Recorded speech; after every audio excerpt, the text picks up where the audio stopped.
الحمد لله رب العالمين الرحمن الرحيم مالك يوم الدين إياك نعبد وإياك نستعين اهدنا الصراط المستقيم صراط الذين أنعمت عليهم غير المغضوب عليهم ولا الضالين. وقال الله تبارك وتعالى في القرآن العظيم والفرقان الحميد: ألا إن أولياء الله لا خوف عليهم ولا هم يحزنون. وقال الله تعالى في عظمته النبي الكريم في الكلام المجيد في القرآن الحكيم في شان حبيبه: إن الله وملائكته يصلون على النبي يا أيها الذين آمنوا صلوا عليه وسلموا تسليما. اللهم صل على محمد وعلى آل محمد وبارك وسلم. صلاة وسلام عليك يا رسول الله، صلاة وسلام عليك يا حبيب الله. محترم حاضرین اکرام و حاضرات، اللہ تبارک و تعالی ہمارے اور آپ کے ان نسبتوں پر جمع ہونے کو اپنی بارگاہ میں قبولیت کا مقام عطا فرمائیں۔ رب کی بارگاہ کی قبولیت کے لیے بندوں کو اللہ تبارک و تعالی نے صرف حکم نہیں دیا بلکہ طریقہ بتایا ہے۔ اگر اللہ تبارک و تعالی حکم اگر دے دیتے ہیں تو پھر بندوں کے لیے الجھن تھی، پریشانی تھی، پشیمانی تھی کہ بندے اللہ تبارک و تعالیٰ کے حکم کو حکم سمجھ کر اگر پورا کرے تو خدا کی رضا کو یہ کیسے حاصل کریں۔ اس لیے اللہ تبارک و تعالیٰ نے حکم ہی نہیں دیا بلکہ طریقہ بھی بتایا۔ اللہ خالق اور رب ہونے کی حیثیت سے حکم یہ کہ اے میرے بندوں، میں تم کو مجھ سے راضی کرنے کا حکم دیتا ہوں، تو یہ تو ایسے ہو جاتا کہ اندھوں کے آنکھوں پر پٹی کو باندھ کر، آنکھ والوں کے آنکھوں پر پٹی کو باندھ کر میدان میں چھوڑ دے اور کہا جائے کہ اپنی منزل پر پہنچ جاؤ۔ لیکن اللہ رب العالمین کی ذات وہ ہے جس کو قرآن مجید کے اندر اللہ تبارک و تعالیٰ کو حکیم و خبیر بھی کہا ہے۔ اس لیے اللہ تبارک و تعالیٰ نے اپنے بندوں کو اپنے راضی کرنے کا صرف حکم نہیں دیا بلکہ اللہ تبارک و تعالیٰ نے حکم دے کر پھر یہ فرما دیا، آسانی کر دی بندوں کے لیے کہ میں کیسے راضی ہوتا ہوں، اس کا طریقہ بھی بتلا دیا۔ بحیثیت بندے ہونے کے حکم کافی تھا کہ اللہ یہ حکم دے دے کہ میرے بندوں، میں تمہیں اس لیے پیدا کیا ہوں کہ تم مجھے راضی کرو، کافی تھا۔ لیکن بندوں کے لیے پریشانی کی بات یہ تھی، اور جو اس رمز کو نہ پہچان سکے قرآن پاک کو ہاتھ میں لے کر بھی کہ حکم رضا خداوندی کو اپنی زندگی کا مقصد بنائے لیکن طریقے کو نظر انداز کر دے، تو وہ باوجود اپنی زندگی میں اپنے آپ کو چلاتے رہے اور اپنے آپ کو یہ سمجھتے رہے کہ ہم تو اللہ کو راضی کرنے والے ہیں، اللہ ہم سے راضی اور خوش ہے، لیکن نتیجے کے اعتبار سے وہ انجام میں بڑے خطرناک ہوں گے کہ یہ سمجھتے رہے کہ اللہ کا حکم مجھ کو راضی کرنے کا ہے۔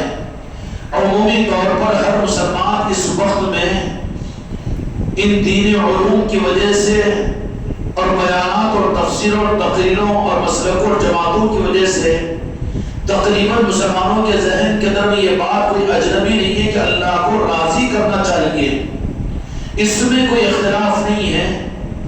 وہ مسلمانی کہاں ہو کہ جس کو یہ احساس نہ ہو کہ میں اللہ کو راضی کروں۔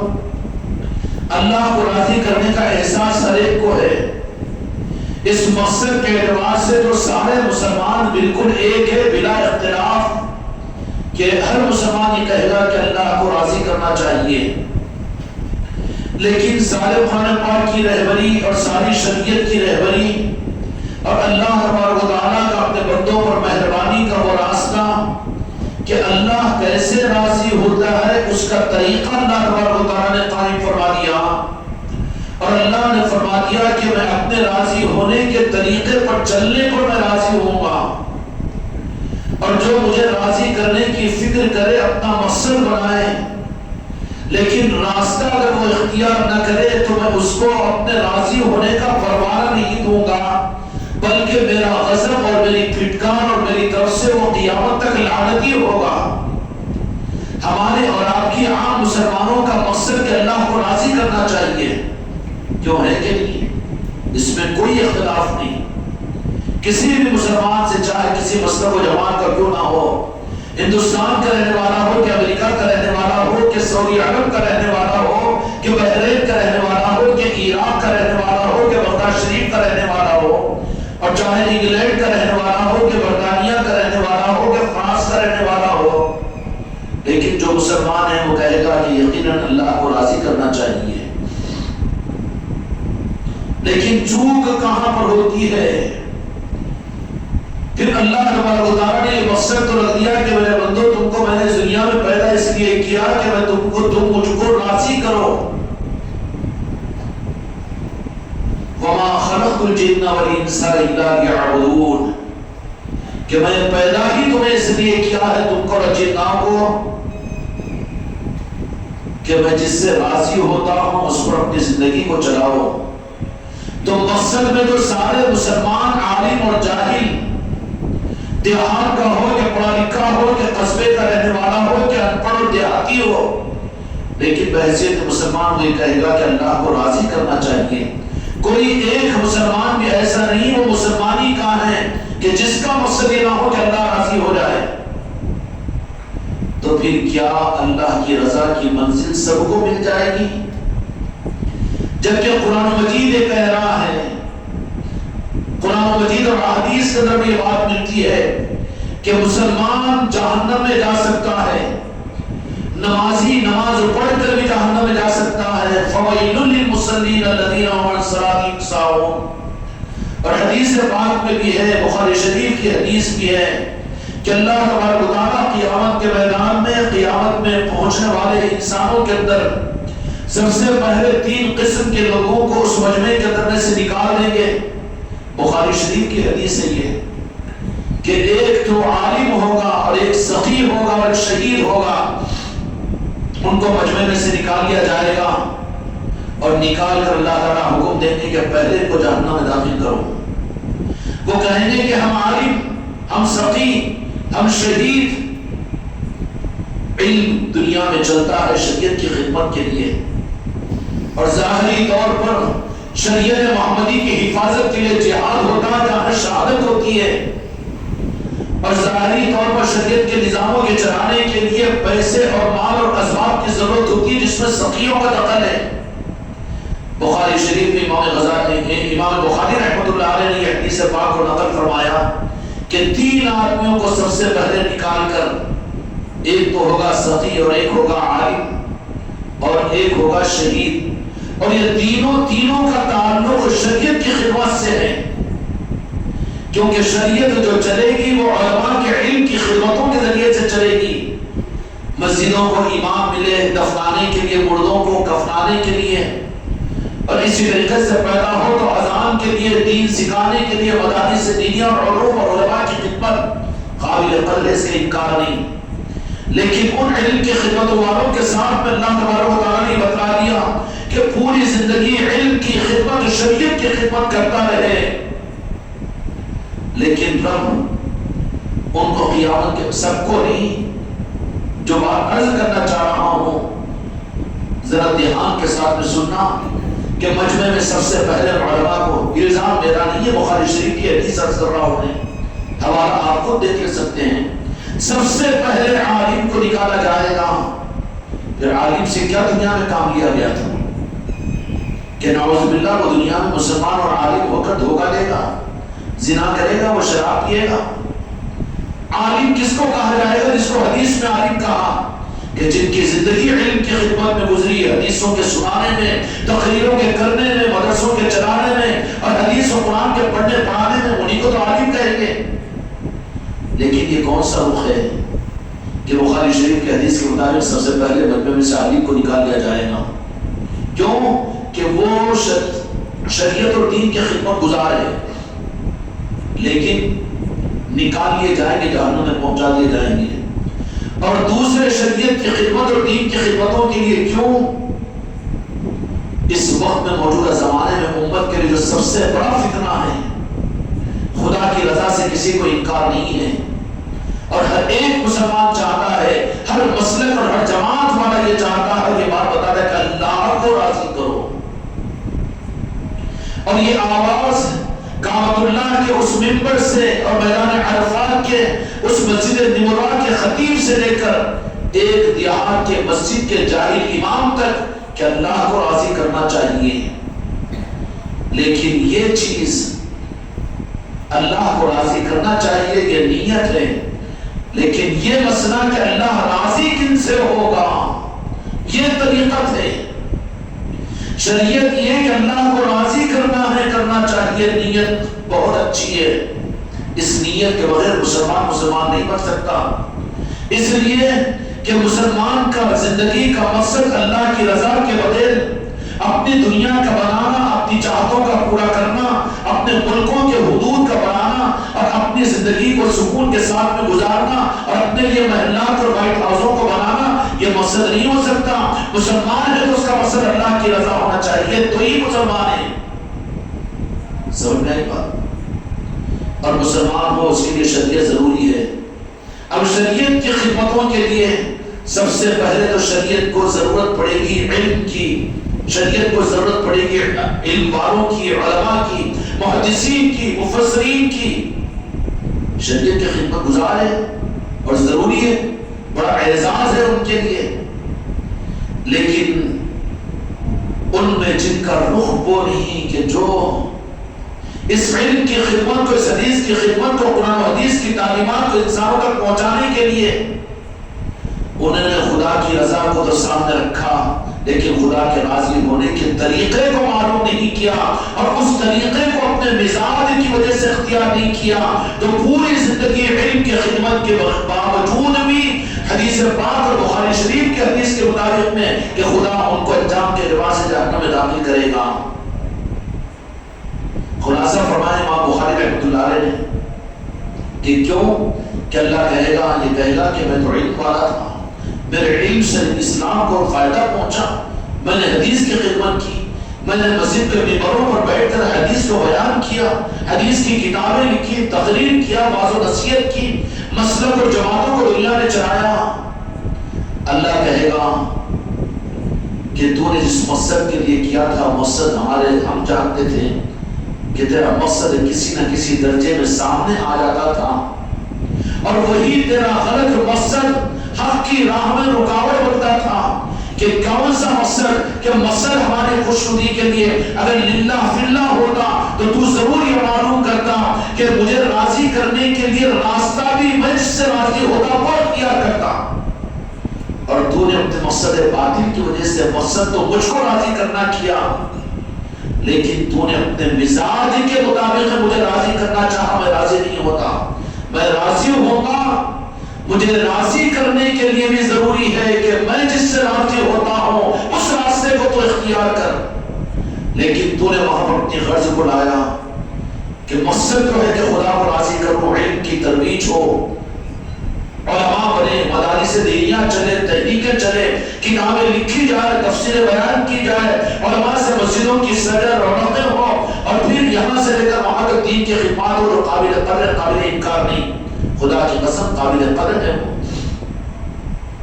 لیکن اللہ تبارک و تعالیٰ کہے گا کہ تو نے اس خدمت کے لیے تیرا جرم یہ ہے کہ تو نے ہماری رضا کو تو مقصد بنایا تھا کہ ہم خوش ہو جائے، لیکن تیری چوک یہ تھی کہ تو نے تحقیق نہیں کیا کہ ہم کس طریقے سے راضی ہوتے ہیں، اس کو تو نے نظر انداز کر دیا۔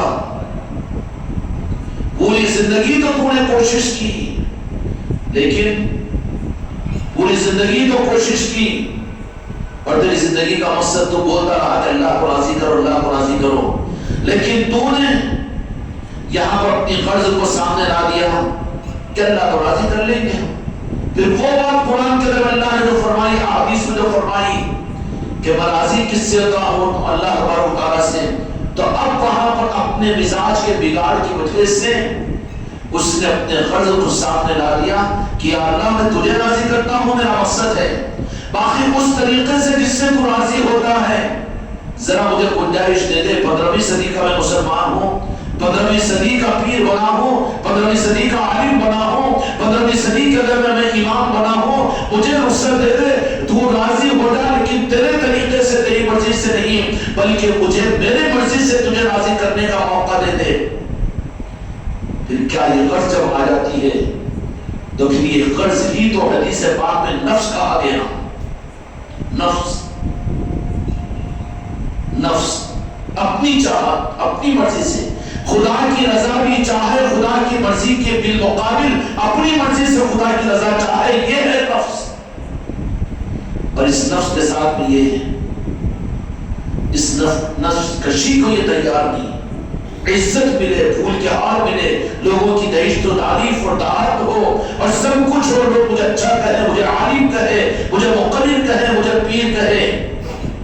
اللہ کہے گا کہ راستہ تم نے صحیح اختیار نہیں کیا، منزل تو صحیح مقرر کیا، لیکن راستہ ہم سے تو معلوم نہیں کیا، یا ہم نے جنہیں بتایا ہے راستہ تو ان کی غلامی کو قبول نہیں کیا، تو نے ان کو نظر انداز کیا، اس کے بالمقابل میں تو نے اپنے نفس کو درمیان میں لا دیا کہ یہ مجاہدہ، یہ ریاضت، یہ پیری مریدی، یہ غوث و خواجہ کا نظام، یہ پردگار پاک کا نظام، اس کے بغیر اللہ کو راضی کرنے کے قرآن ہمارے پاس میں ہے نا، یہ نفس پرستی کی دلیل ہے۔ اس کی طبیعت نہیں چاہ رہی ہے کہ اللہ کو راضی کرنا اللہ کے قانون کے مطابق میں حاصل کرے، اور اس نفس کو ختم کرنے کے لیے اللہ تبارک و تعالیٰ نے نفس کشی کے لیے ریاضت اور مجاہدہ اور یا ایھا الذین آمنوا اتقوا اللہ وابتغوا الیہ الوسیلہ، کہ کسی بندے کا بندہ بن کر بندگی کے راستے پر چل، قرآن پاک کے مطابق میں، لیکن نفس نہیں چاہتا، مانے میں تو علم والا، میں تو نماز پڑھنے والا، میں تو ذکر کرانے والا، میں تو عالم، اور میری تو قدم بوسی ہوتی ہے، میں تو یہ، اور میں کسی کی تابعداری کروں اور کسی کو اپنا بڑا مانوں اور کسی کے سامنے اپنے سر کو جھکاؤں اور کسی کو اپنا اعلیٰ تصور کروں، کیوں؟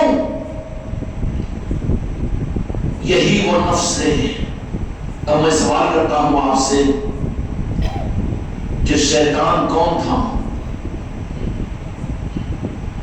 فرشتہ نہیں، بلکہ فرشتوں کا استاد تھا۔ کون تھا؟ فرشتوں کا استاد تھا، جو رموز عرش سے اور خدا کے رازوں سے واقف تھا، بہت بڑا عالم، بہت بڑا عابد، بہت بڑا متقی، اور اس درجے پر تھا وہ کہ اللہ تبارک و تعالیٰ نے اس کی ڈیوٹی لگا دی تھی کہ میرے فرشتوں اور ملکوت کو تو دست کیا کرے، استاذ الملکوت۔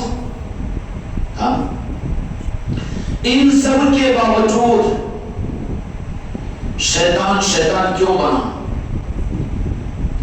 اور ہماری تمہاری دینداری کا یا ہمارے زمانے کے دینداروں کا کیا اعتبار شیطان کے مقابلے پر؟ شیطان جو شیطان بنا ہے، کیا شراب پینے کی وجہ سے، جوا کھیلنے کی وجہ سے، یا کوئی گناہ کا کام کرنے کی وجہ سے، یا انسانوں کو قتل کرنے کی وجہ سے، یا حرام کھانے کی وجہ سے، یا یتیم و یسیروں کو ان کا مال ہڑپ کرنے کی وجہ سے؟ شیطان کسی گناہ سے شیطان نہیں بنا، بلکہ صرف اور صرف شیطان جو بنا ہے صرف اپنے کو اچھا سمجھنے سے بنا ہے، اور اپنے کو اچھا سمجھا تو اس کا نفس درمیان میں آیا۔ شیطان کا شیطان بننے کی وجہ کوئی گناہ نہیں، بلکہ صرف اس کا نفس ہے کہ نفس انا خیر من۔ قرآن مجید میں اللہ تعالیٰ نے فرمایا کہ شیطان کے دماغ میں آ گیا کہ میں تو بہتر ہوں، اب لہٰذا اللہ تجھ کو میں راضی کروں گا، لیکن میں گوارا نہیں کرتا کہ میں استاذ الملکوت، تو آدم علیہ السلام کے پیشانی مبارک میں جو نور مصطفیٰ صلی اللہ علیہ وسلم ہے، تیرے لیے سجدہ تو میں کروڑوں بار سجدہ کروں گا اور کرا ہوں، لیکن اب میں اپنے ماتھے کو اس آدم کے سامنے نہیں ٹیک سکتا، اس لیے کہ انا خیر من، کہ انا خیر من، میں بہتر ہوں۔ یہی تو نفس ہے، کیا ہے؟ یہی تو نفس ہے۔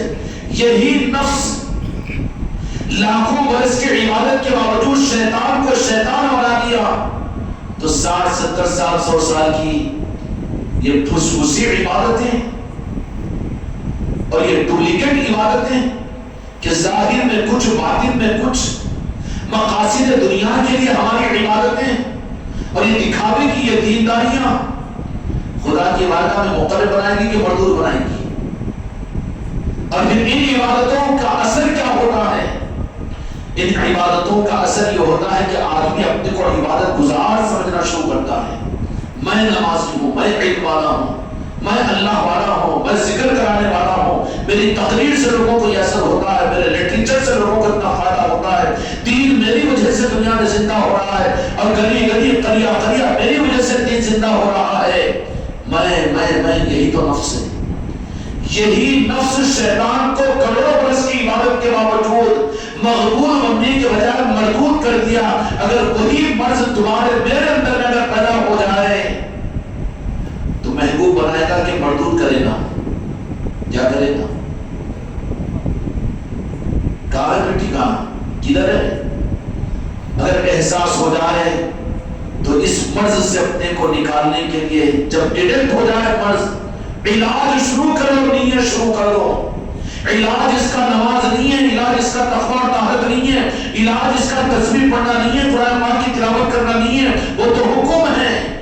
نفس کا علاج وَجَاهِدُ فِي اللَّهِ حَقَّ جِهَادِهِ وَالَّذِينَ جَاهَدُوا فِينَا لَنَهْدِيَنَّهُمْ سُبُلَنَا. مجاہدہ ہے، ریاضتیں ہیں. وَابْتَغُوا إِلَيْهِ الْوَسِيلَةَ. یہ ہے اس کا قرآن مجید کا علاج، کہ اپنے نفس کا علاج، کہ اپنے کو اچھا سمجھنا، بہتر سمجھنا. اس کا علاج اگر نہیں ہوا تو لاکھوں برس کی عبادت کے باوجود اللہ نے مردود قرار دیا. مردود ہو گیا، کوئی گناہگار نہیں تھا وہ، مگر ماوے دولت تو دعویٰ کر سکتے گناہگار نہیں ہے.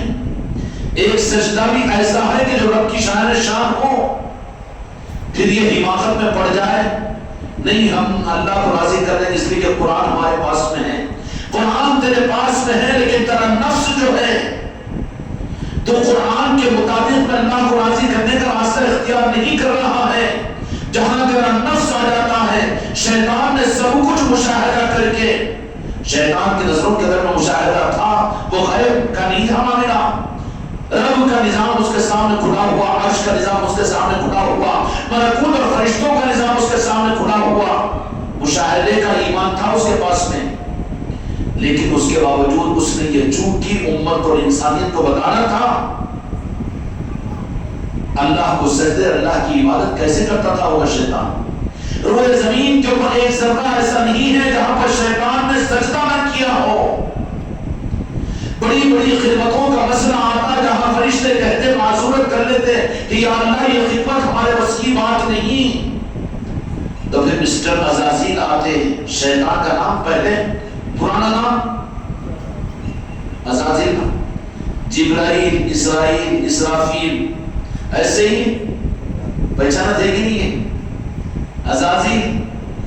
ہائے ہائے خدا اس لعنت سے ہم کو اور پوری امت کو اپنے کرم سے بچا لے. عزازیل شیطان تو نہیں بنے گا، لیکن شیطان اپنی صفات کو داخل کرے گا دل کے اندر میں. میں بہتر ہوں. یہ چیز جب اس کے اندر میں آ گئی تو پھر کچھ ایسی عبادت کا ہم دعویٰ نہیں کر سکتے، اس جیسے علم کا ہم دعویٰ نہیں کر سکتے، اس جیسے کارناموں کا ہم دعویٰ نہیں کر سکتے. جب اللہ تبارک و تعالیٰ نے عزازیل کے فرشتوں کے سامنے کہا کہ میں بنی آدم کو پیدا کرنا چاہتا ہوں، انی جاعل فی الارض خلیفہ، قرآن مجید میں کہا کہ اس کے لیے آدم علیہ السلام کو مٹی سے پیدا کریں گے کہ جاؤ زمین کے پاس جاؤ اور اس مٹی کو لے کر آؤ. تو زمین پر فرشتے آئے، زمین نے معذرت کر لی، کہا کہ اللہ کی بارگاہ میں ہماری طرف سے معذرت کہ پھر یہ آدم علیہ السلام کو اس مٹی کے ہمارے حصے سے، تو مٹی زمین اپنے حصے سے مٹی دینے سے خدا کے غضب و قہر کی وجہ سے کانپی. کہا کہ نہیں میرے حصے کو نہ لے جائیں گے. آخر میں کہا کہ اچھا، آخر میں کیا کہا کہ اچھا کہ سارے فرشتے مٹی نہیں لا سکے، یا اللہ مجھے حکم دیجئے میں جا کر مٹی سے. شیطانوں کی پہچان آج اسرائیل کی صورت میں انسانوں کو جو ہلاک کرنا ہے وہ یہ نہ کرے تو اور کیا کرے گا؟ کیوں تعجب کرتے ہو؟ ان کی فطرت میں کمی نہ بنے، شیطانیت ہے، یہی تو کہیں گے۔ بچھو سے آپ کو اس بات کی امید کہ وہ بچھو آپ کو کبھی سپورٹ کرے، ہاتھ پیر دبائے؟ بچھو کی تو فطرت ہے ڈر مارنا۔ عقل مندی یہ ہے کہ اس سے دوریاں اختیار کرو، دور رکھو، دور رہو۔ خود مسلمانوں نے ہاتھ ملا کر اسرائیل کو حکومت ماننے کے لیے پیشکش کی ہے اور اپنے ملکوں میں لا کر بسایا ہے، اور آج ڈس رہا ہے وہ بچھو کی طرح سے، تو وہ تو شیطان کی اولاد ہے، یہی کرے گا نا وہ۔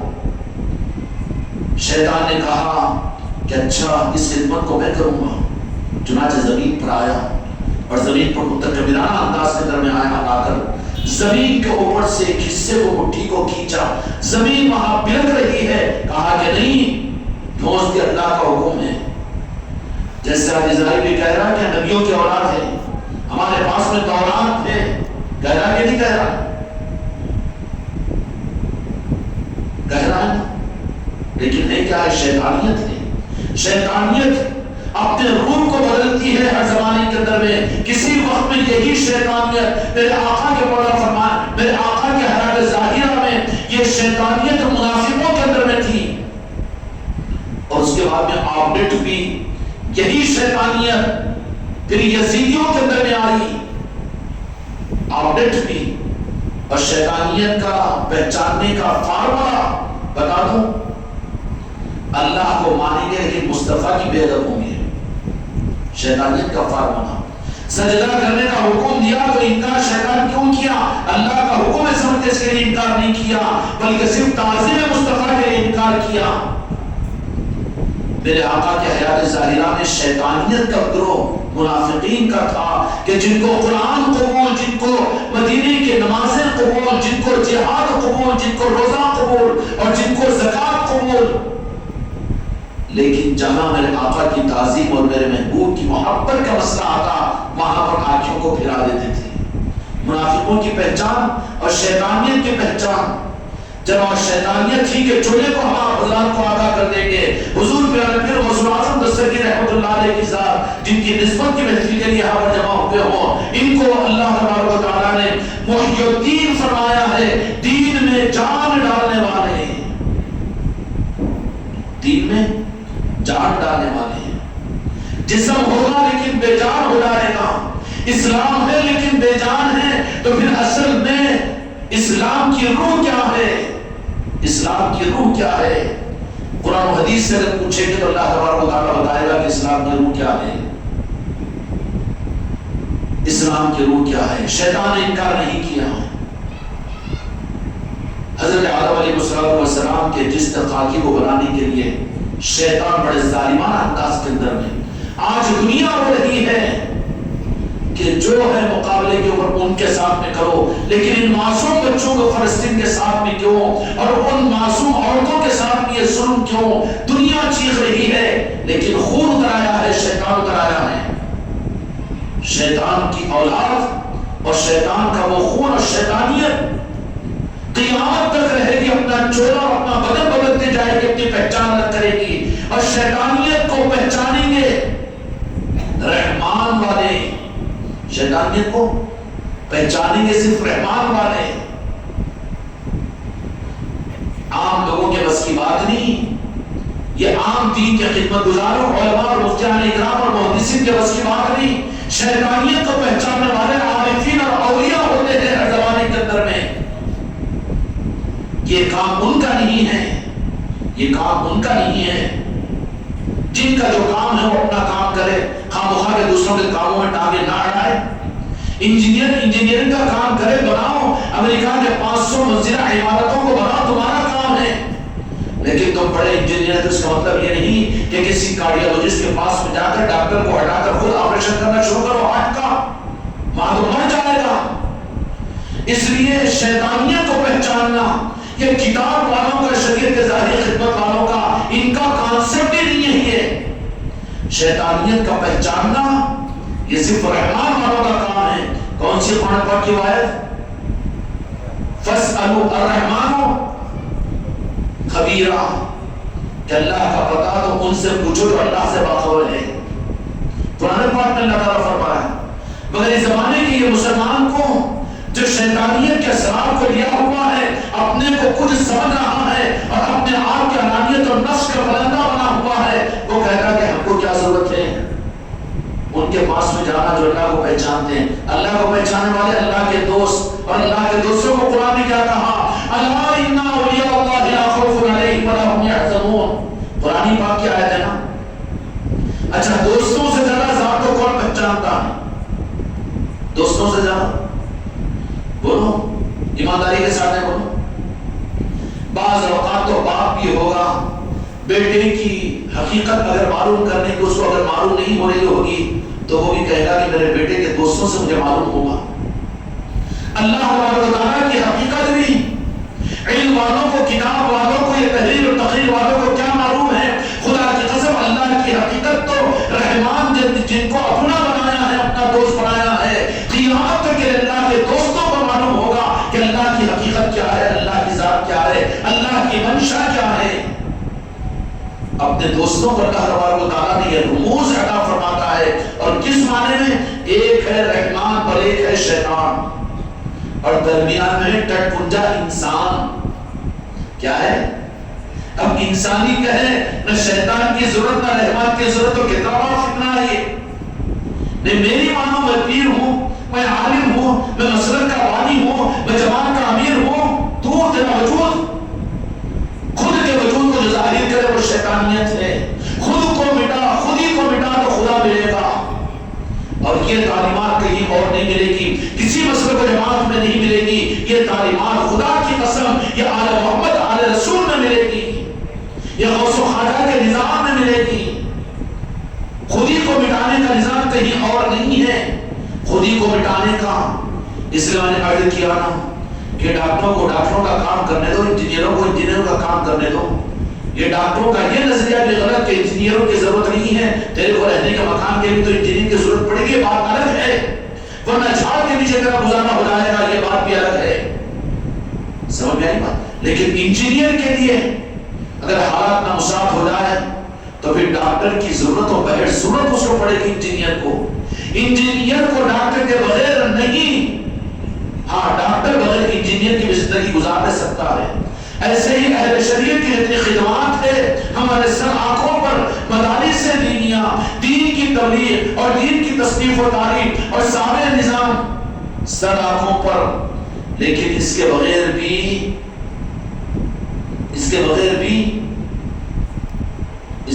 بھی کام چل سکتا ہے.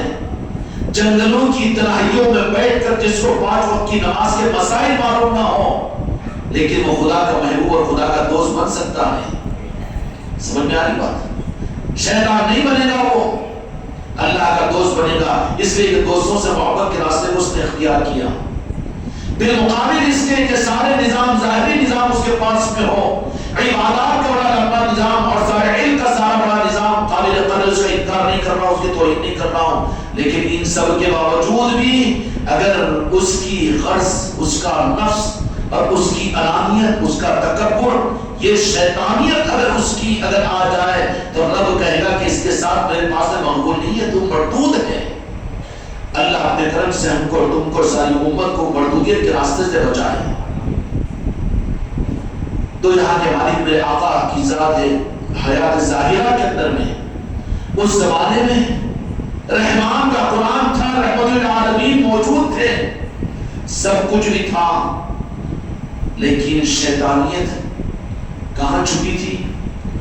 اور میرے آقا کے حیات ظاہرہ کے اندر میں شیطانیت نے جس جسم کو اختیار کیا، جس لباس کو اختیار کیا، میرے آقا کے حیات ظاہرہ کے اندر میں شیطان کا جو لباس تھا وہ منافقت کا تھا.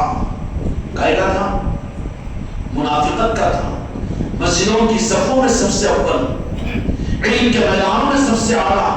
قرآن پاک کے پڑھنے میں قاری صاحب اکرام یہ فرماتے ہیں کہ ان کی قرآت قرآن کو ہم سنتے تو اپنی قرآن پاک کی قرآت کو ان کے مقابلے میں ہلکا سمجھتے تھے. ان کے نمازوں کے اہتمام پر، ان کے پیشانیوں کے کالے دھبوں کے اوپر ہم تعجب کرتے. ان کا ظاہری دین، ان کا کہ گھٹنوں کے نیچے ان کے پیجامے، وہ ان کے کرتے اور پھر ٹخنوں کے اوپر ان کی تہبندیں، اب ان کے پیشانیوں کے وہ ان کے کانوں کا ان کے پیشانیوں میں دھسا رہنا، ان کی عبادتوں کو دیکھ کر کے وہ کوبڑے ہو جاتے تھے عبادتوں کی وجہ سے۔ لیکن میرے آقا نے فرمایا، ابن ماجہ کی روایت ہے کہ ان منافقین کے اندر سے ایمان ایسے نکل جاتا ہے جیسے کمانے سے تیر نکل جاتا ہے۔ کیوں؟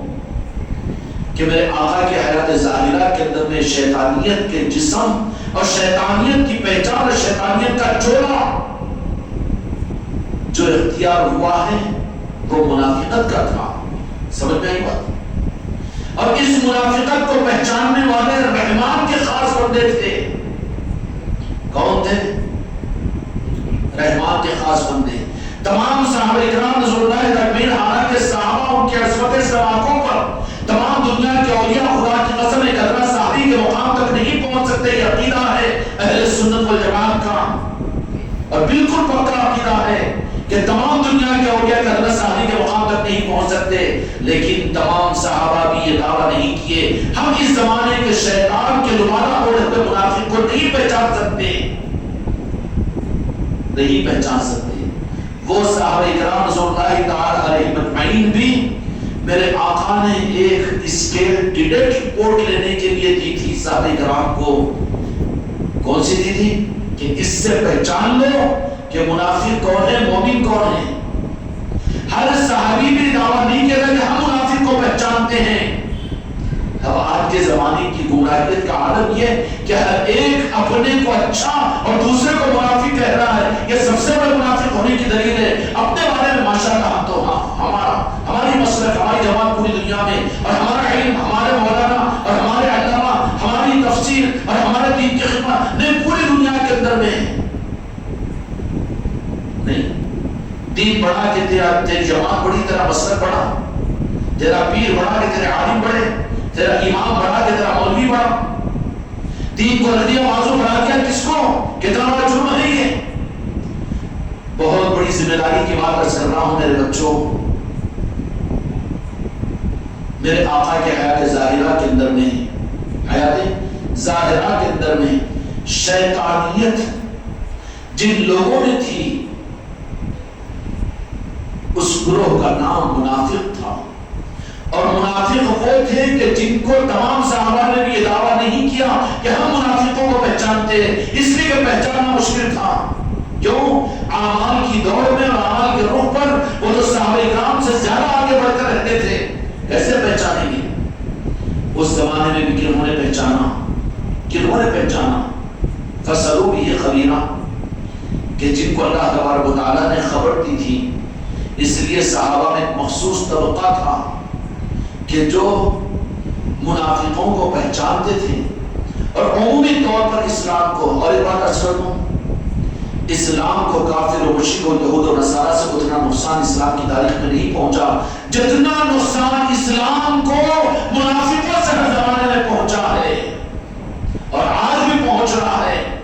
ورنہ یہودیوں کی کہاں جرات اور کہاں کافر اور مشرکوں کی ہمت کے اسلام کو نقصان پہنچا ہے۔ یہ جو نقصان پہنچ رہا ہے یہ صرف منافقوں سے پہنچ رہا ہے۔ تو میرے آقا نے اس وقت میں انتظام فرمایا کہ ہر صحابی نے دعویٰ نہیں کیا کہ ہم منافقوں کو پہچانتے ہیں۔ اب اس کے تو دارالفتہ کھلے ہوئے، انہوں منافق، انہوں منافق، انہوں منافق۔ کیسے منافق؟ کیوں منافق؟ کسی کی ذات کے بارے منافق ہونے کا فتویٰ نہیں دے سکتے۔ ہاں اپنے کو منافق سمجھو یہ حق کی راہ ہے، اپنے کو خسروان سمجھو یہ حق کی راہ ہے۔ صحابہ بھی نہیں کہتے کہ وہ منافق اور ہر ایک دعویٰ نہیں کرتے۔ میرے آقا نے ان کے لیے بھی منافقوں کو پہچاننے کے لیے ایک طبقے کو متعین فرمایا تھا، جس طبقے میں جو رازوں کو جانتے تھے، حضرت حذیفہ ابن امان رضی اللہ تعالیٰ عنہ، حضرت ابو عبیدہ ابن جراح رضی اللہ تعالیٰ عنہ، حضرت بورانی مشکل کشا علیہ السلام اور اصحاب صفہ کے جو تھے وہ طالبین عاشقین مصطفیٰ، ان کو اللہ تبارک و تعالیٰ نے یہ بصیرت عطا فرمائی تھی کہ اس زمانے کے مسلمان نما منافقوں کو، شیطانوں کو پہچانتے تھے وہ، اور عمومی طور پر میرے آقا نے امت کو آسان فرما کر جو رخ دیا تھا نا، اس رخ کو اپنے اوپر سوچو، تو اپنی اولاد پر سوچو، اپنے بیوی بچوں پر سوچو، اپنے خاندان پر سوچو، اپنے محلے والوں پر سوچو، اور یہ سفید سفید منبروں پر کھڑے ہو کر بیان کرنے والوں کے لیے سوچو۔ میرے آقا نے یہ ارشاد فرما دیا کہ امت کے لیے مشکل نہ ہو جائے، اس کے لیے مومن اور منافق کی پہچان یہ ہوگی کہ جس مسلمان کے سامنے جو اپنے کو ظاہر میں مسلمان کہے، اس کے سامنے اگر میری علی کا ذکر کرو تو دیکھ لو اس کے چہرے کا رنگ بدل رہا ہے، پیشانی پر بل آ رہا ہے، تو سمجھ لینا کہ وہ مسلمان نہیں، مومن نہیں، بلکہ منافق ہے۔ پہچان دے دیا میرے مصطفیٰ نے۔ اب مولا علی کا نام مسجدوں سے گم ہو گیا، مولا علی کا نام بڑی خوشی کے ساتھ میں مسلمانوں نے شیعوں کو رافضیوں کو دے دیا۔ اچھا تمہاری سخاوت پر لعنت ہو، مولا علی تو ہمارے ہیں، امت کے مولا ہیں، وہ فاروق اعظم کے مولا ہے، حضرت ابوبکر رضی اللہ عنہ کے مولا ہے، عثمان غنی کے مولا ہے، خدا کی قسم ہماری نہیں ہماری نسلوں کے مولا ہے مولا علی۔ مومن اور منافقت کے اندر میں پہچان کا ایک عنوان دیا تھا کہ علی کا نام لیا جائے گا تو دیکھو کہ چہرے کا جغرافیہ بدل گیا، بدلتا ہے کہ نہیں؟ صحابہ کا نام لو، امیر المومنین کا نام لو، اور پھر ائمہ مجتہدین کا نام لو، جنگ آزادی کے علماء کے شہیدوں کا نام لے لو، ان کے بانی اور ان کے جماعتوں کے مسلکوں کے عالموں کا نام لے لو، خوش کھاتے اچھالتا ہے کھالی واسطے پہن کر، اور جہاں مولا علی کا نام لے یہ کہیں کو کیوں لکھا ہے اندر محراب میں نام، تیرے کو کیوں چھوڑا؟ تیری قبر بتائے گی تجھے کیا ہوگا تیرا حشر۔ کیوں کہ مولا حجت پاک اسلام کے اصل ستون اور بنیاد ہے۔ یہ نہیں تو عقیدہ صحیح نہیں۔ قل لا اسألکم علیہ اجر مودۃ فی القربى، میرے آقا نے فرما دیا جو میرے اہل بیت کے ساتھ محبت نہ کرے وہ تو دین قرضہ ہے ان کے اوپر، جو دین کو قرضے میں رکھے گا کتنا بڑا مجرم ہوگا۔ تو میرے آقا کے زمانے ظاہرہ کے اندر میں شیطانیت کن میں چھپی ہوئی تھی، روح کون سا اڑے تھے؟ وہ لوگ منافق تھے، اور منافقوں کے پہچانے کا مستقل نظام میرے آقا نے ظاہر فرما دیا۔ یہ فرمایا کہ علی کا نام لو تو سمجھ میں آ جائے گا کہ کوئی کون مومن ہے کون منافق ہے۔ علی کے نام سے جو خوش ہو وہ مومن ہے، اور جن کے چہروں کے اوپر ان کا ہی نام کیوں لے جاتا، کوئی اور بھی تو نام لیا جا سکتا ہے، تو سمجھ لینا کہ ان کے قلوب آصف زدہ ہے، بیمار ہیں، نفاق ان کے دلوں کے اندر میں ہے۔ اور یہ فارمولا وہ فارمولا تھا کہ حضرت عمر فاروق رضی اللہ عنہ خلیفۃ المسلمین ہے نا، آپ کو جب پریشانی ہوتی مدینہ منورہ کے اندر میں عام لوگوں کے جنازے آنے لگے اور نماز جنازہ پڑھانے کے لیے امیر المومنین کو حکم دیا جاتا، تو امیر المومنین عمر بن الخطاب رضی اللہ عنہ فرماتے ہیں کہ دیکھو مولا علی بھی ہے، اگر وہ ہیں معلوم ہو جاتا تو کسی سے پوچھتے نہیں، فوری آ کر نماز جنازہ پڑھا دیتے، اس لیے کہ جس جنازے میں مولا علی ہو وہ مومن ہوگا، منافق نہیں ہو سکتا۔ خلافت عمر فاروق رضی اللہ عنہ کے زمانے کے اندر میں بڑے بڑے اسلام کے نظام سامنے آئے، فیصلے کرنے کا موقع ہوتا، اگر اس وقت مدینہ منورہ میں مولا علی علیہ السلام نہیں ہوتے تو حضرت عمر فاروق رضی اللہ عنہ کوئی فیصلہ نہیں کرتے، کہا جاتا کہ نہیں چھوڑ دو اس کو، ہم ان حقیقتوں کو نہیں پہچان سکتے جو سند کی صورت میں میرے مصطفیٰ نے عطا فرمایا، ہم مومن اور منافق کے پہچاننے میں کہیں چوک نہ ہو جائے، اسلام کو کہیں نقصان نہ ہو جائے، اس کے لیے وہاں پر کوئی فیصلہ نہیں کر کے ملتوی کر دیا جاتا۔ اور جب مولا علی علیہ السلام مدینہ منورہ میں آتے، عمر فاروق رضی اللہ عنہ مکان مبارک پر چلے جاتے، مولا علی کے ساتھ میں مشورہ کرتے، اس کے بعد میں فیصلہ ہوتا۔ کیوں کہ منافقوں کی پہچان کے لیے میرے آقا کی بارگاہ سے کن کو دیا گیا تھا؟ عام لوگ نہیں پہچان سکتے، ہے نا؟ گستاخی بے کے صحابہ کی دعویٰ نہیں کیے کہ ہم منافقوں کو پہچان لیتے، نہیں کی دعویٰ، البتہ ایک اصول بتا دیا گیا کہ میرے آقا کی حیات ظاہرہ کے اندر میں جس طبقے کے اندر میں مسلمانوں کے اندر میں جو اپنے کو مسلمان ظاہر کرتا تھا، لیکن جو اصل میں اندر سے شیطان تھا، شیطان کی ناجائز اولاد تھی، وہ شیطان کی پہچان کیا تھی کہ وہ اللہ کو مانتے، سب کچھ کو مانتے، اللہ کی عبادت کو مانتے، لیکن رسالت کو میرے آقا کی تعظیم اور محبت اور عظمت کو نہیں مانتے تھے. وہ ان کو کھٹکتا تھا, وہ گلے میں اٹکتا تھا.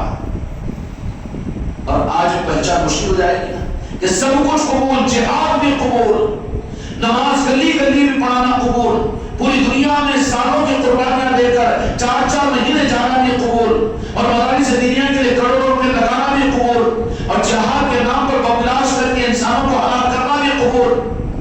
لیکن عشق رسول, محبت رسول, تعظیم رسول, یہ ہری جھنڈی ہے. اچھا پہچان ہو جائے گی نا. کیوں؟ کیا علی نہیں لیکن ولی موجود ہے, آل رسول موجود ہے. آج اس مسجد کے اندر پیرانے پہ غوث اعظم کے نسبت کی محفلیں ہو رہی ہے, ہو رہی ہے.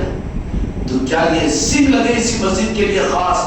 مسلمانوں کی اگر مسجد ہوتی تو کیوں پیرانے پہ غوث اعظم یا کوئی ہندوستان کا کوئی مسلمان یا پوری دنیا میں کوئی مسلمان ایسا ہے کہ جو اپنی گردن کو بچائے کہ ہمارے اوپر غوث اعظم کی نگاہ کرم اور آپ کے احسان ہماری گردن پر نہیں ہے؟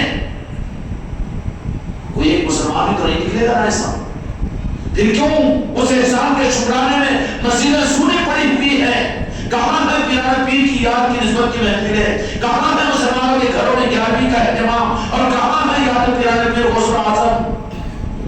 اتنے نمک حرام مسلمان کیوں بندے اپنے آپ کو بنا لیے کہ جن کے احسان پر انہیں اسلام ملا وہ پیارے پیر غوث اعظم, جن کو اللہ نے عصمت عطا فرمائی اور جن کی عصمتوں کو میرے مصطفیٰ نے بیان کیا اور جن کی وجہ سے پوری دنیا مانتی ہے کہ وہ پیرانے پیر غوث اعظم دستگیر ہے.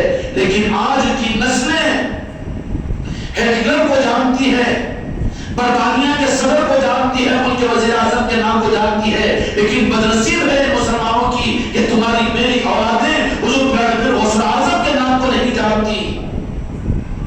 ہو رہا ہے کہ نہیں ہو رہا ہے؟ ہو رہا ہے کہ نہیں ہو رہا ہے؟ یہ کیوں ہوا؟ کیونکہ اصل پہچان کرانے والے جو ہیں وہ آل علی اور اولاد علی ہوتے ہیں. آل علی اور اولاد علی. میرے آقا کے حیات مبارکہ میں شیطانیت جس چولے کو اختیار کی تھی ان کا نام منافق تھا.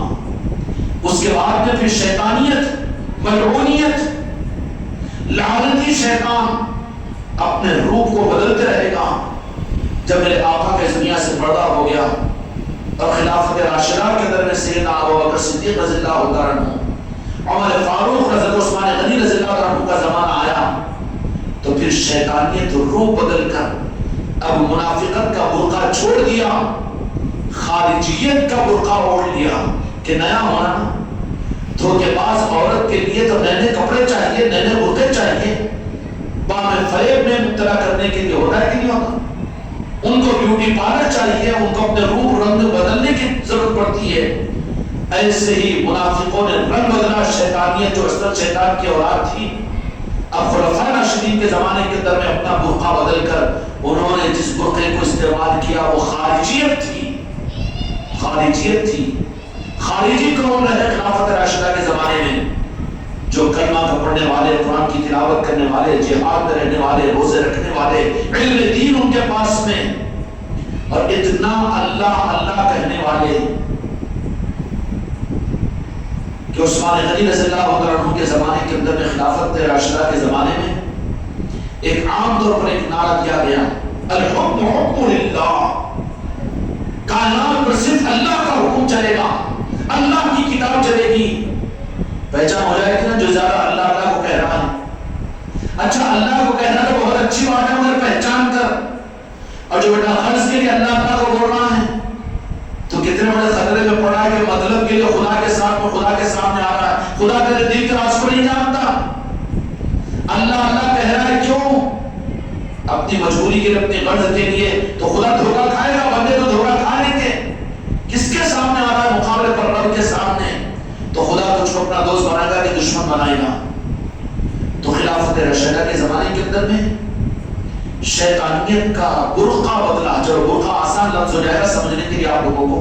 کون سا برقع ہے؟ خارجیت کا آیا.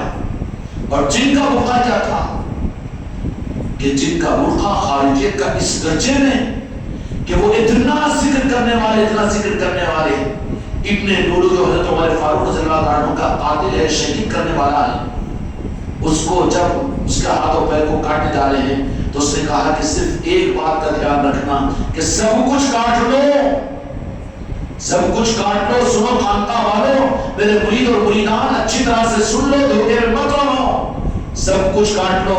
لیکن ابن لولو نے کہا کہ میری زبان کو باقی رہنے دو۔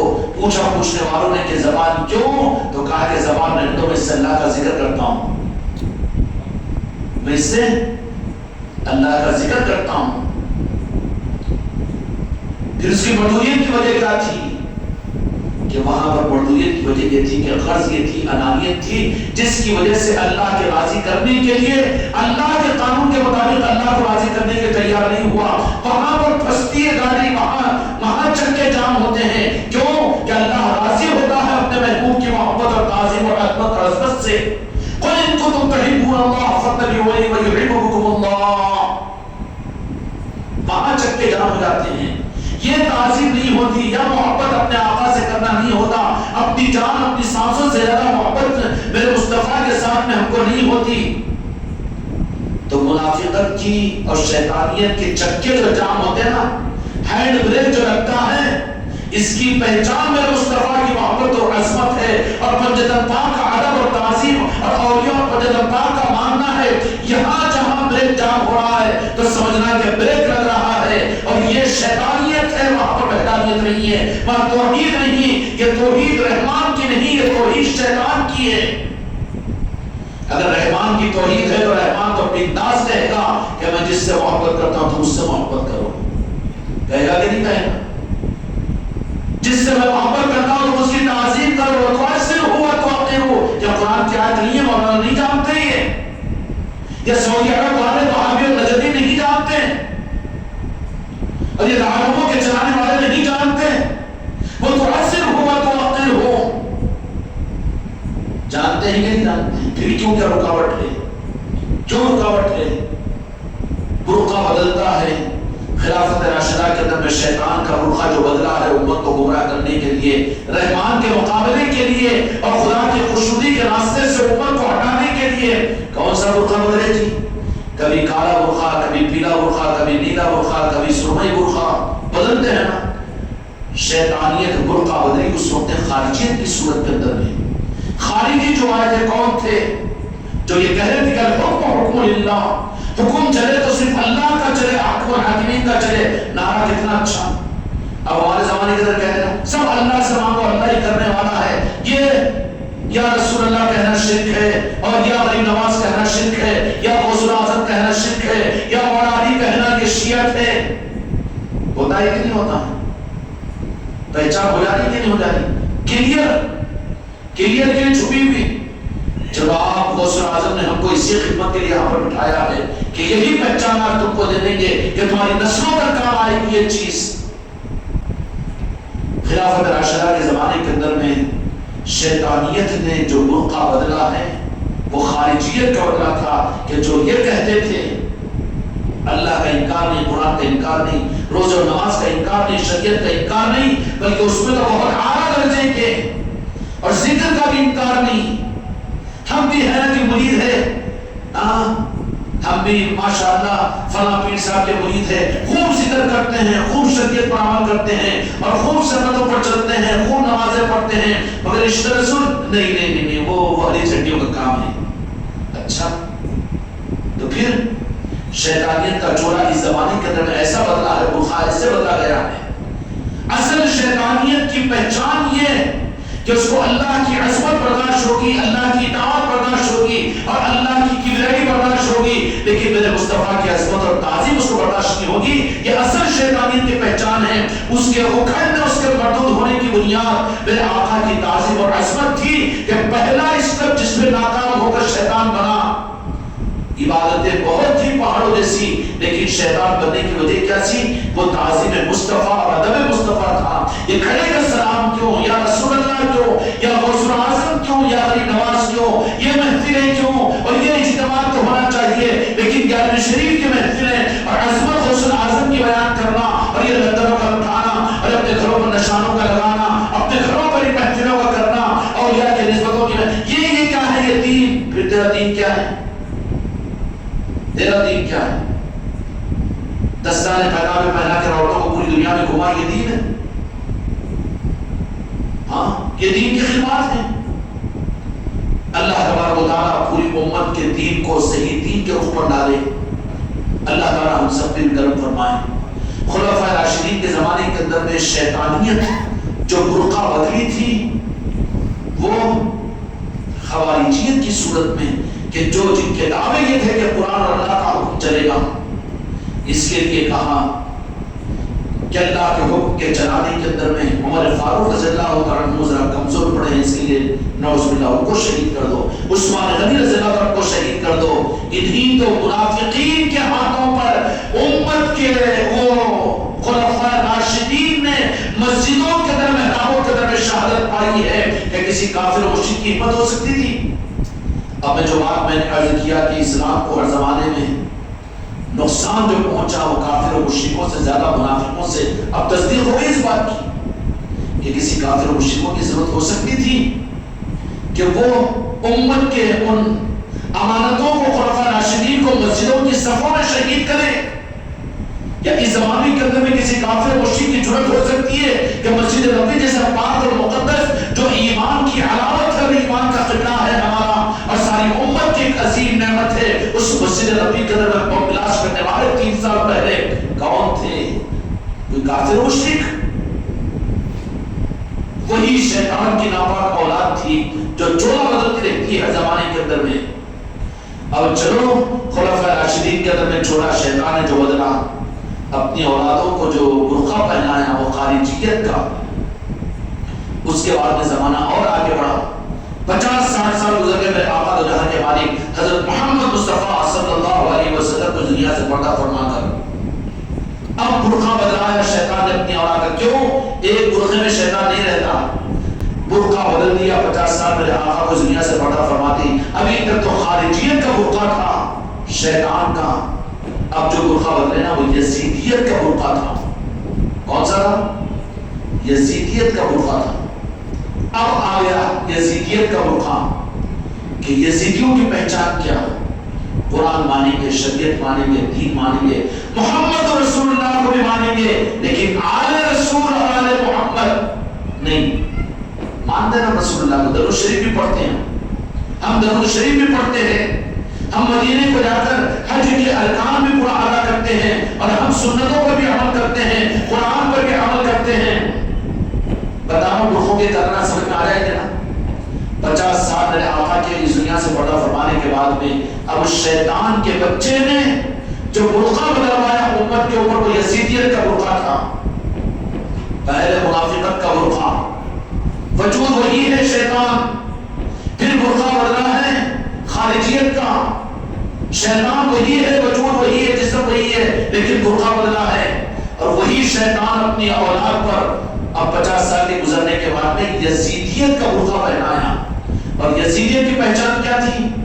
قرآن بھی مانتے ہیں، درود پاک بھی پڑھتے ہیں، اشہد ان لا الہ الا اللہ، اذانوں میں یزید بھی کہتے تھے۔ اس کے بعد یہ نہیں ہوتا حی علی الصلاۃ نہیں کہتے، اشہد ان محمد رسول اللہ۔ یہ بھی تھا یزیدیوں کے پاس میں۔ خارجیوں کے پاس میں وہ تو کہتے کہ نہیں اللہ ہی اللہ ہے، قرآن قرآن ہے، برقعے کا رنگ الگ تھا وہاں پر۔ لیکن 50 سال کے بعد میں یزیدیت کا جو برقع آیا، شیطان کی ناجائز اولاد کے اوپر جو برقع ڈالا وہ یزیدیت کا ہے۔ جیسے منافق شیطان کی اولاد تھی، ویسے ہی بعد کے زمانے میں خارجی بھی تھے، اور خارجی کے بعد میں اب اس وجود کے اوپر جو برقع ڈالا گیا وہ یزیدیت کا ڈالا گیا۔ یزیدیت کا برقع کیا تھا؟ قرآن میں قبول، شریعت میں قبول، دین میں قبول، نمازیں میں قبول، اشہد ان لا الہ الا اللہ کے ساتھ اشہد ان محمد رسول اللہ میں قبول، سب کچھ قبول، مگر اہل بیت نہ کو۔ کیوں؟ اگر وہ رہے تو پھر ہماری حکومت، پھر ہمارا بھی کوئی اسٹارٹر، ہمارا بھی کوئی مقام، ہم کسی کو بڑے کیوں مانیں؟ یہ یزیدیت کا برقع ہے، اور یہ نفسانیت ہے جس سے آدمی کروڑوں برس کی عبادت کے باوجود شیطان مردود ہوتا ہے۔ تو یہ 10 برس کے نہیں، 100 برس کی عبادت کے باوجود یہ بڑا عابد اور بڑا زاہد، بڑا عالم اور بڑا سقی اور بڑا شہید بھی خدا کی نظر میں مردود ہو جاتا ہے۔ شیطان نے جو برقع اپنی اولادوں کو پہنایا کائے کا تھا؟ یزیدیت کا. یزیدیت ان کی پہچان کیا؟ اللہ بھی، قرآن بھی، شریعت بھی، دین بھی، نماز بھی، روزہ بھی، زکات بھی، حج بھی، مدارس بھی، مکاتب بھی، اور اسلامی مملکتیں بھی، اسلامی حکومتیں بھی، اور اسلام کے قوانین اپنے ملکوں میں چلانا بھی، سب کو، اور اسلام کی دعوت دینے کے لیے وفود کو دنیا میں بھیجنا بھی. یزید کے زمانے میں، امیر معاویہ کے زمانے میں دنیا تک اسلام کی فوجیں پہنچی تھی. ہندوستان کے قریب قریب تک اسلام کے وفود آئے، اسلام کے لشکر آئے، اسلام پوری دنیا میں پھیل رہا تھا.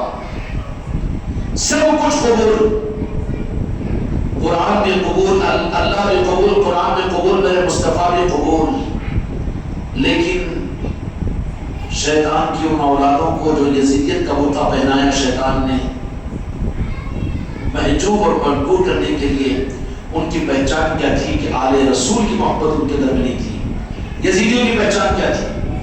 منکر دین، منکر اسلام، منکر حدیث نہیں تھے، وہ منکر سنت بھی نہیں تھے، منکر سنت بھی نہیں تھے. یزیدیوں کی سنتوں کا بھی اتنا اہتمام ان کے پاس میں کہ ان کی داڑیاں، ان کے لباس اور ان کے ماشاءاللہ. لیکن آل علی اور آل علی کے ساتھ میں دعوت، اور آل رسول اور آل محمد کے ساتھ میں سب کچھ صحیح ہے. لیکن اگر وہ آ جائیں گے تو پھر ہم نہیں کر سکیں گے، انہیں کی چلے گی. اور خدا کا قانون ہے کہ اس زمانے میں نہیں، خدا کی قسم قیامت تک دین میں نہیں، دنیا میں بھی آل رسول کی چلتی رہے گی اور غوث و خواجہ کی چلتی رہے گی. خدا کا فیصلہ ہے یہ. اب شیطان کا فیصلہ، اس کو تکلیف ہوگی کہ یا غسل اعظم کیوں کہتے ہیں، یا غریب نواز کیوں کہتے ہیں، اولیاء کی نسبتوں کی محفلیں کیوں، یا پیر مریدی کیوں، یا اولیاء کا ماننا کیوں. اس کی قوم تو بیچارے کی شیطان کی صحیح ہے، اس کی صحیح ہے اس کے قوم کے مطابق میں. لیکن رحمان کے معاملے میں غیر المغضوب علیہم ولا الضالین، کہا کہ پناہ مانگو کہ جنہوں نے ہدایت کے بعد ہدایت کے بدلے میں گمراہی خرید لی. یہ اہل کتاب کے بارے میں نازل ہوئی ہے. غیر المغضوب علیہم سے مراد یہود و نصارہ ہے کہ جو جانتے ہیں میرے مصطفیٰ کی عصمت کو، لیکن اس کے باوجود یہ تھا کہ ان کے دل میں یہ کانٹا اٹک گیا کہ یہ بنو اسماعیل میں ہے، بنی اسرائیل میں نہیں، اس لیے ہم مان کر جان کر بھی نہیں مانیں گے. یہی کانٹا اٹک جاتا ہے شیطان کی ان اولادوں میں جو 50-60 سال کے بعد میں شیطان نے اپنی اولاد کا جو برقع بنایا وہ یزیدیت کا برقع تھا. اور یزیدیت کی پہچان کیا کہ اللہ بھی قبول، قرآن بھی قبول، اور میرے مصطفیٰ کی شریعت بھی قبول، ایک سنت قبول، تلاوت قبول، نماز قبول، حج قبول، سب کچھ قبول، اسلامی مملکت قبول، اسلام کے قوانین کا نفاذ قبول، مدارس دینیہ قبول، قسط دنیا تک اسلامی لشکروں کا بھیجنا قبول، سب کچھ قبول.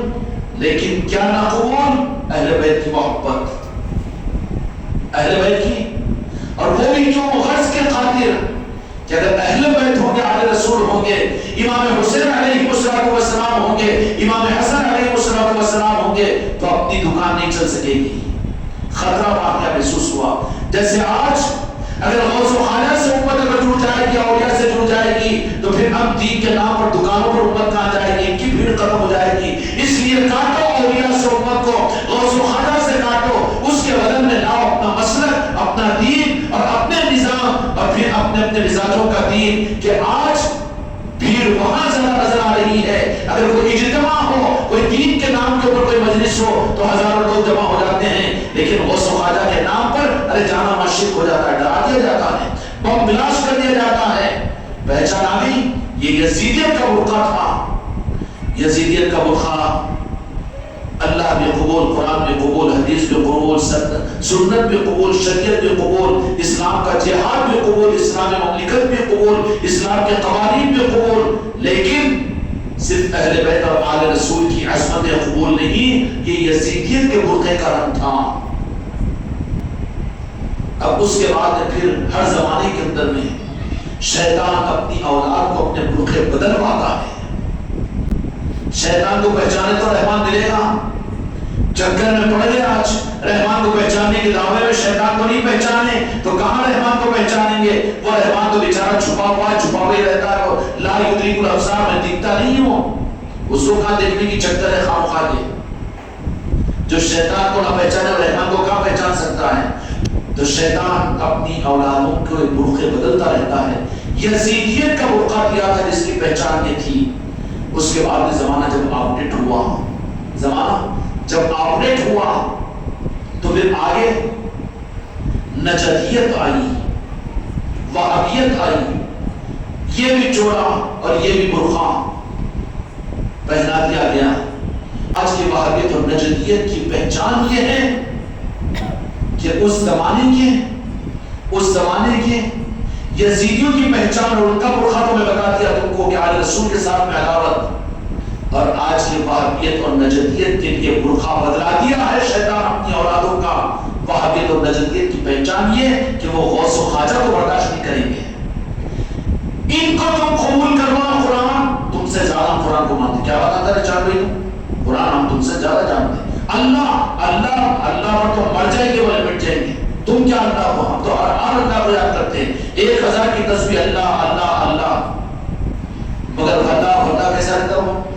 ایک بار اللہ بولا تو 3 تاریخ کھینچتے رہتا لوگوں کو بیوقوف بنانے کو، گلے میں تسبیح ڈال لے کے، سفید سفید کپڑے پہن لے کے، نہیں اللہ اللہ۔ اور جو خاطر میں سچی پہچان ہونے کی نہیں ہوگی، کلیئر رپورٹ آ رہی نا، ہاتھوں میں روشنی ہوگی نہیں ہوگی نا؟ پہچاننا اگر بولو گا دوسروں کو، اپنے آپ کو بچاؤ، اپنی نسلوں کو بچانے کی کوشش کرو۔ تو آج کی اگر ان کے سامنے، وہابی اور نجدیوں کے سامنے اگر یہ کہو، ان گستاخوں کے سامنے، اللہ تم تو شرک کرنے والے، چوہے کو جانے والے نا، تم اللہ بولتے گی، اتنا بڑا بمداری کام ہے۔ اور پھر سنت و شریعت تمہارے پاس میں کہا، تم خالی ذکر کرنے والے، تم مرید، تم پیر کے قدم کو سیکھ کرنے والے، تم شرک کرنے والے، تم کو سنتوں کیا معلوم ہے؟ ہم سنت اور شریعت پر عمل کرنے والا، یہ بھی وہ بھی۔ پھر اب انہوں کون سے برقعے میں ہیں؟ اس وقت میں زمانے کے اندر میں شیطان وہابیت اور نجدیت کا برقع پہنا دیا ہے امت کو کہ بظاہر دین اس وقت میں کمزور نہیں، دین کے اندر کی روح نکل کر لاغر ہو چکا ہے، لاغر ہو چکا ہے۔ اب ضرورت ہے غوث اعظم محی الدین کے نظام کی، معین الدین کے نظام کی امت کو مسلک و جماعتوں کی ضرورت نہیں ہے، مدرسوں اور مدارس کی ضرورت نہیں ہے، اب تو اولیاء کے نظام کی ضرورت ہے۔ اب اس وقت میں وہابیت اور نجدیت کی پہچان برا نہ مانو، میں تنقید نہیں کر رہا ہوں، لیکن اپنے بچوں کو ضرور بتا رہا ہوں، تم کو تنقید کے اوپر نہیں لگا رہا ہوں، تم کو میں تیر باز نہیں بنا رہا ہوں جو تم پتھر مارو، لیکن یہ ضرور ہے کہ پتھروں سے بچو ورنہ زخمی ہو جاؤ گے۔ اس زمانے کے اندر میں ان کی پہچان یہ ہے کہ شیطان نے ان کو وہ برقع بنا دیا کہ جو پنجتن پاک کو بھی قبول کریں گے اور جو سنتوں کو بھی قبول کریں گے، جو اہل بیت سے بھی محبت کا دعویٰ کریں گے، درود پاک بھی پڑھنے کا دعویٰ کریں گے، قرآن کی تلاوت بھی کرنے کا دعویٰ کریں گے، نمازوں کے پابند بھی رہیں گے، شریعت کے پابند بھی رہیں گے، خلفاء راشدین کو بھی مانیں گے، صحابہ کو بھی مانیں گے، لیکن ان کا جو برقع اترے گا اور اب جو ظاہر ہوگا وہ غوث و خواجہ کے نام دے لینے پر سب کریں گے، لیکن یہ غوث و خواجہ کیوں، یہ پیر پرستی کیوں، یہ غریب نواز کی چوکھٹ پر جانا کیوں، راجن شاہ ولی کو ماننا کیوں؟ اب اتنا بڑا بم اپنے کو بچانے کے لیے کرتا ہے، یہ کیا ہوتا معلوم ہے؟ اولیاء کے پاس جانا شرک ہو جاتا ہے، وہ قدم وسیع پیر کی کرنا شرک ہو جاتا ہے، بے وقوف ہے۔ توحید کی پہچان رحمان والوں سے پوچھو، اللہ نے قانون ہی نہیں بنایا کہ شیطانوں کو اس کی پہچان نہیں ہوگی، رحمان والوں کو اہل اللہ کو اس کی پہچان ہوگی۔ سمجھ میں اس زمانے کے اندر میں شیطان نے جو برقع پہنایا ہے وہابیت اور نجدیت کی صورت میں، پوری دنیا کے اندر میں وہابیت اور نجدیت، شیطان نے وہ برقع پہنا دیا وہابیت اور نجدیت کا کہ جہاں پر یہ مانیں گے قرآن کو بھی اور اللہ کو بھی اور میرے آقا کی سنتوں کو بھی، شریعت کو بھی، دین کو بھی، علم کو بھی، مدرسوں کو بھی اور مسجدوں کو بھی، عمل کو بھی اور پنجتن پاک کو بھی، امام حسن امام حسین علیہ السلام کو بھی نام بھی لیں گے اور پھر سب کچھ کریں گے، لیکن ان کی پہچان یا غوث اعظم، نعرے غوث یا غوث، ایسا پسینہ آگے نکلے گا یہاں سے انہیں جیسا طاقت ٹوٹ جائے اس کی، ہوگا کہ نہیں ہوگا؟ یا غریب نواز اما کہاں کے پھنس گیا میں بولے گا، اس لیے اس کا علاج یہ ہے کہ برخے اتارو، دھوکوں سے نکلو، اپنے آپ کو نکالو۔ کیا تم نہیں چاہتے کہ تمہاری نماز جنازہ شیطان کی ناپاک اولاد تمہارے جنازوں کو اٹھائے اور تمہاری قبروں میں تم کو پہنچائے اور تم ان کے ساتھ میں رہو، یا پھر ان کو سنبھالنے کے لیے اولیاء کی محبت ان کے اندر پیدا کراؤ؟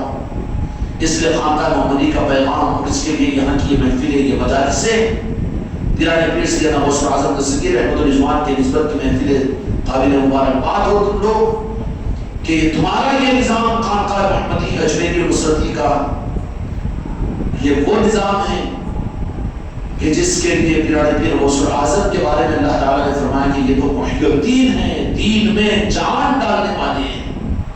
جان آج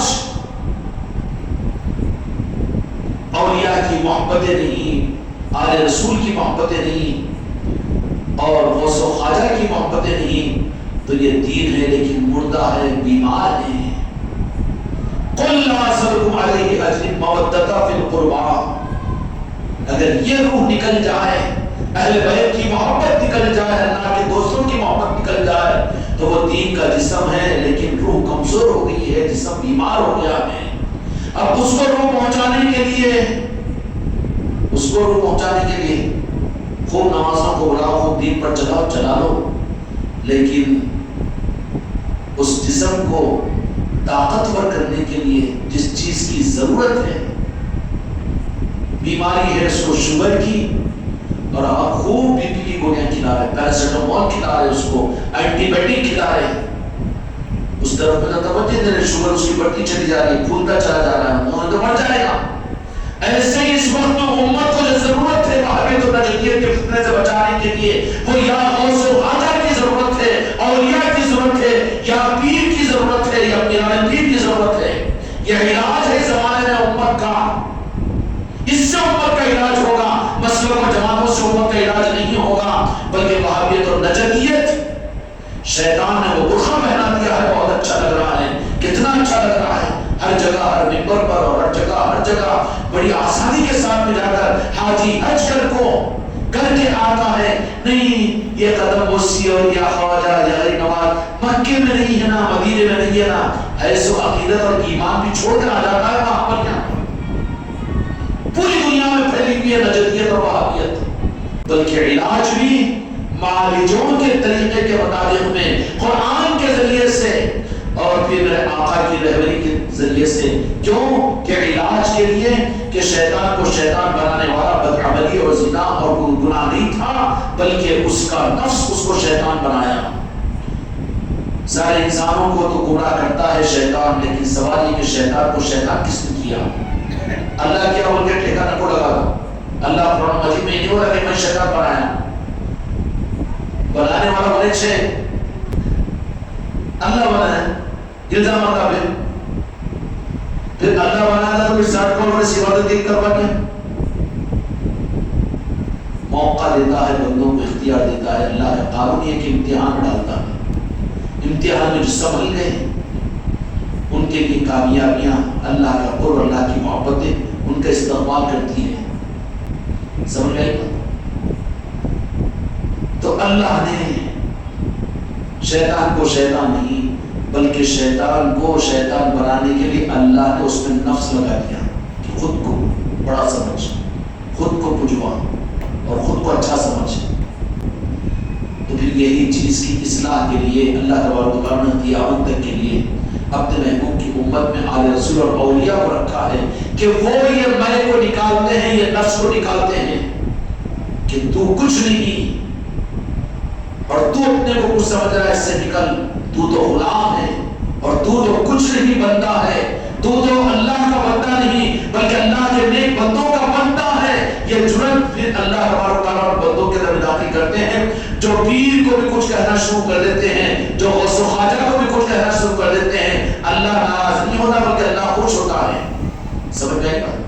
اس زمانے کے اندر میں شیطان کی طرف سے جو برقع وہابیت و نجدیت کی صورت میں دیا گیا، ان کی پہچان قرآن و حدیث کو تم سے زیادہ جانتے ہیں، علم ان کے پاس میں زیادہ ہے، کتابیں ان کے پاس زیادہ ہے، مدارس اور دارالعلوم ان کے پاس میں زیادہ ہے، تفسیر ان کے پاس زیادہ ہے، ان کو ڈھوس دے کر تم پھنسو مت۔ ان کی پہچان صرف یہ ہے، ان کی پہچان میں بتایا کہ میرے آقا سے جو شیطان برقعے بدلوایا ہے، اس زمانے میں وہابیت اور نجدیت کی پہچان، ان کی پہچان جو ہوگی وہ اولیاء کے نام سے ہوگی، اور یہ قیامت تک کے لیے ہے۔